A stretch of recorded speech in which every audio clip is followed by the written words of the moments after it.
Okay, y'all, we're gonna do a little Q&A. So here are some questions I got this week. We're gonna tackle them now. Boom. What's Bunny's social life like? Well, Bunny's social life is a lot like mine. Non-existent. I don't know if you know this or not, but a lot of dogs are quite social through adolescence, and then they sort of become a little bit more selective after that. And Bunny is no exception. She had some friends down at the beach when she was younger, and as they all sort of grew up, they tended not to be as interested in playing with each other anymore. So she does have some dogs that she'll tolerate, like Tenrec and Otter, but she doesn't really have much of a social life outside of that. It takes a tremendous amount of time and effort to bring another dog into her circle, which we have done with Ten and Otter, but still, you know, when it's Bunny's resting time and humans or dogs, see, they're having a moment right now. Bunny's like, why are you breathing, Tenrec? And Tenrec's like, why are you yelling at me for breathing? I know, Bunny. Do you want to come up on the couch? You can come hang out too. Would that make it easier for you? Do you want to come up here? Oh, Tenny Bear. Ten says, no, thank you. What was I saying? Oh yeah, so we're both solitary creatures. And that's that. So not much social life to speak of, and that is just fine. We enjoy our alone time, we enjoy our enrichment time and our long walks in the wilderness, and that's how we are. What does Bunny think of Johnny? She loves him, she adores Johnny. Bunny has a small circle of humans that she absolutely adores. Johnny is one of them. She always does roo-roos for him. She's so excited when he comes out to the cabin. She just adores him. And she definitely has like a different relationship with Johnny than she does with me. It's not good or bad, better or worse, it's just different. I love that dogs can have such unique and individual relationships with different people in their lives. It's super cool. She also really likes to call him out when he poops. Hasn't done that recently, but that was definitely a phase when she was in early adolescence, like every time he went to the bathroom. So that's fun. So that's what Bunny thinks of Johnny. Yeah, okay, next question. Let's see here. What does your typical day look like at the cabin? All right, so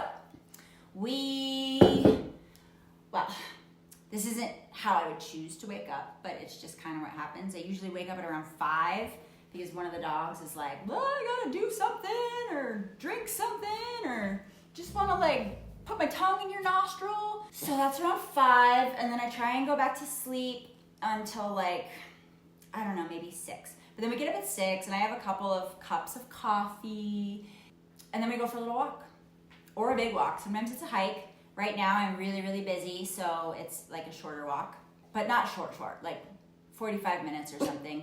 Maybe we'll play outside for a little while. And then I come back in and they're all ready to like sleep for several more hours, and I get to do a bunch of work. Usually I have several meetings, and then maybe I'll record some content or like do some writing or, you know, other types of work. And then like a little lunchtime, and we'll go outside and we'll play, or we'll just like wander around a little bit more. And then usually some more meetings. I'm pretty stacked right now with businessy stuff.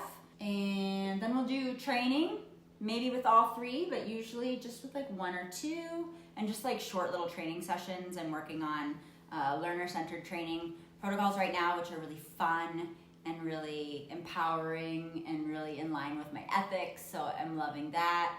And somewhere in there I'll eat, hopefully, if I don't forget. And oh, hello, my little friend. Oh, hello. Oh, hello. And plenty of this throughout the day, of course. And then what? Oh my goodness, you're so cute. Oh, Bunny's getting mad. He's moving too much. And Otter's getting jealous. Hi, buddy. Oh, hi, sweet boy. And then I usually, if it's like warm and not too windy, I'll usually go outside and do some work, and come back inside, and, you know, dinner at some point for all of us, and Chewies and enrichment. And then by like 8, usually I'm upstairs and I'm getting ready to be all cozy. Maybe I like watch a movie or something and eat some popcorn and go to bed. That's next question is, what were some of the... You know what? I wrote these down from the internet, and I can't even read them. My handwriting is that bad. What were some of the phases Bunny went through as she was learning buttons? Yeah. Buns, I'm gonna need you to chill, please, baby. I know it's so hard. Come here. Come get some scratches. So, some of the phases that Bunny went through as she was learning buttons. There was this sort of acquisition phase where she was learning what buttons meant. That buttons meant that she could control my behavior. She could make the monkey do things, right? So there was that phase. And then once she got that, her learning really accelerated to a point. At about, like, it must have been like 20 buttons, 16 to 20 buttons, she sort of plateaued. And I think that's because they were all arranged in like this rectangular grid. And so she would sort of use the buttons on the outside, but didn't really explore much past that. And that's around when I came into contact with Leo Trottier, who is a cognitive scientist. And he was developing a canine-specific AIC device and looking for beta testers. And I was like, yes, I want some of these decisions to be informed by science. I have no idea what I'm doing. So we started working together.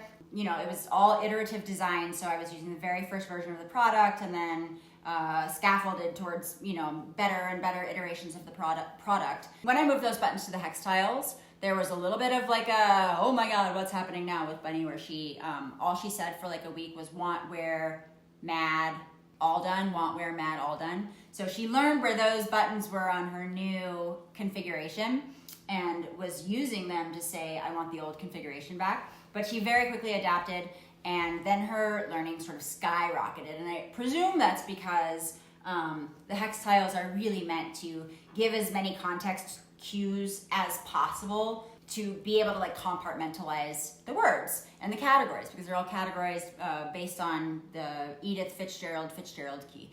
Anyways, so there was that phase.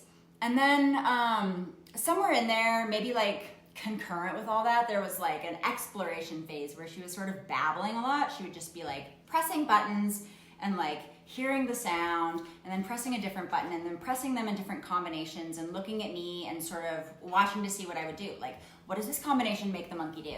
What does this combination make mom do? And that was a really, really fun process to watch, because I was sort of constantly confused because nothing she was saying was making sense. But it was very, very communicatively intentional, right? She would like go to the board, she would look at me, wait for eye contact, and then she would like press a combination of buttons and sort of look up and smile and be like, oh, now what? Now what happens? So that was really cool. And then we sort of plateaued for a while again, and I think that was in part due to me, because I got really, really busy with other stuff, so I wasn't able to spend as much time modeling.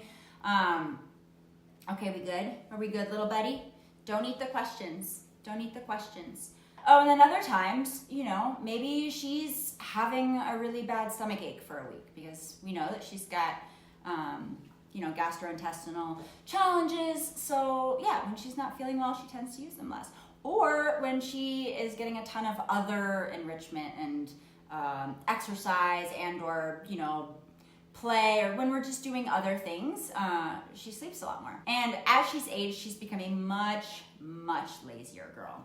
Basically, all she wants to do is snooze.